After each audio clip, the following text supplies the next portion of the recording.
Paul wrote in Romans chapter 1 and verse 16, "For I am not ashamed of the good news, for it is the power of God for salvation to everyone who trusts," everyone who believes, "to the Jew first and also to the Greek." Now, why did Paul write this? If I was reading this when I was growing up as a kid, in a Jewish family, I would have said nothing could be further from the truth. That Jews cannot believe in Jesus. He's for the Christians. He's for the Gentiles. And as I came to faith almost 40 years ago, I came to understand that God has a priority. He made a promise to Abraham back in Genesis chapter 12 that through Abraham's descendants, all the nations of the earth would be blessed.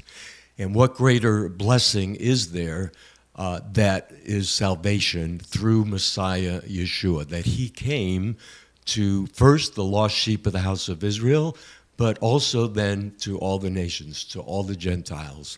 And so Paul is writing here in this context because there were those already in Rome in this first century that were believing that, well, the Jews rejected Jesus, therefore God had rejected them, and now he's come to the Gentiles. And nothing could be further from the truth, because God still has a covenant that he made with Abraham and through his descendants to come to bring salvation to the Jewish people. And Paul later in Romans says that all of Israel will be saved, that there will be a time when all the Jewish people on the earth at the time, somehow, we don't know exactly how that's going to happen, will accept him.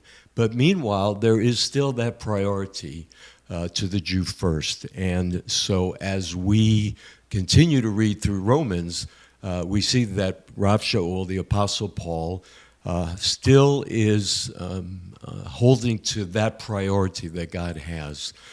Because Israel, the Jewish people, were called to be a light to the nations, and no greater light has come into the earth, and that is through Messiah Yeshua. But that calling for Israel to be a light to the nations is still in effect, and therefore I'm saying this to those who may be listening, who are Jewish, who do not yet believe in Yeshua, that he has come for you as well. So I want to encourage you to take a look at the scriptures and come to that place of understanding.